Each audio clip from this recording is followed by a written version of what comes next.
Good morning, all of you. I am Dr. Suraya Shaheen, and today I will teach you an essay of dramatic poesy which is written by Dryden, John Dryden. Dryden, whom Dr. Johnson calls the father of English criticism. Dr. Johnson calls Dryden the father of English criticism. Here, in this work, he has talked about these four Crites Eugenius Lisideius Neander right. कई बार आपके UGC NET exam में question आते हैं। क्राइट्स represents वूम, आपके option रहते हैं 4 और एक ऑप्शन रहते हैं येरिस और रॉबर्ट हॉवर्ड। कई बार ये क्वेश्चन आया आपके यूजीसी नेट एग्जाम में लिटरेरी थियरी से, इस बुक से, कि निंडर रिप्रेजेंट्स वूम, एक ऑप्शन आपका ड्राइडन भी था। तो निंडर रिप्रेजेंट्स ड्राइडन, आपको ये सब ध्यान में रखना है। एग्जामिनेशन में आपको यूजीसी नेट में ऑब्जेक्टिव पैटर्न पे आते हैं, so you don't need to be more descriptive right, आपको बस समझना है इसमें। So I will tell you and I will also tell you how these four are talking on 3 unities and what's the views on 3 unities by Dr. Johnson, Philip Sidney and John Dryden, and how they differs on their points. So let me tell first. So Crites represents Sir Robert Howard, Eugenius, Charles Sackville, Lisideius, Charles Sedley, Neander, Dryden, इन चारों को याद कर लीजिएगा आप लोग। Now let me start. The unities figure prominently in the debate which take place in Dryden's essay of dramatic poesy. Each of the 4 speakers have observation to make with regard to the unities, 3 unities. The 4 speakers are Crites, Eugenius, Lycidas, Ninder. Right. So, first of all, let me talk about how Crites tell about 3 unities. Crites points out that the famous rule with regard to the observance of 3 unities have been derived from Aristotle and Horace. These rules are most valuable, says Crites, and should be followed in every work, says Crites. Now, he says that unity of time. Unity of time means the action of the play should not exceed 24 hours. He says about unity of time, the play should not exceed 24 hours, which is the duration of a natural day, right? So then there is unity of place. About a unity of place. So it means the ancient meant that the scene in a play should be set throughout in the same place, because the stage being only one and capable of representing only one place. So it would be unnatural to show the different scenes of a play as occurring of different places, even if the place has to be changed. The distance between one place and the other must not be very far. The place should not be far.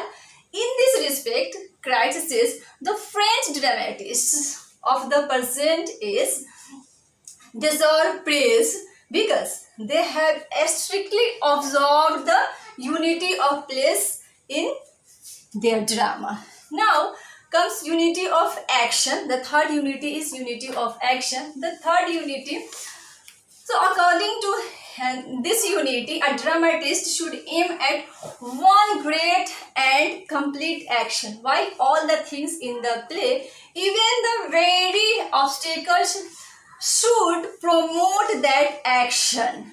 Every incident in the play should help in the progress of the main action, right? So there should be only one action in the play, not 2, right?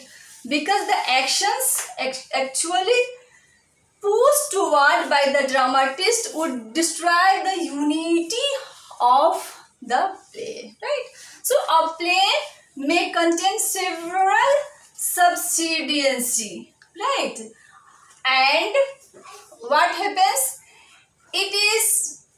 the unities in our modern plays are grossly violated. The plot in our plays extends over a long period of time instead of taking the exact time period 24 hours. Instead of dealing unity of action, a modern play deals with all the affairs of a man life. So this is the characteristics of today's modern plays.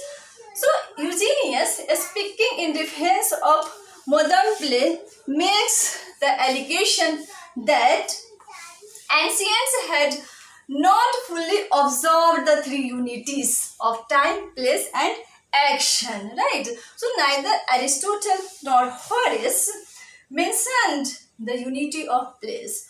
Now comes Dryden. Dryden views on unities, three unities. So Dryden admits that the English are not so exact in observing the laws of drama as the French are, but he points out that some French dramatists have themselves admitted that the observance of rules and laws not only has a limiting effect on the dramatist, but is also harmful insofar as it keeps out many beauties from a play. Right? So the French dramatists have their observance of the unities of time and also by their observance of the place, right, and brought on themselves that may be observed in all their plays. In other words, observance of unities has impoverished French drama. Dryden says many beautiful incidents might naturally happen in 2 or 3 days. Dryden says कि कोई भी घटना 2 से 3 दिन में भी हो सकती है. So it's not possible to follow the same hours.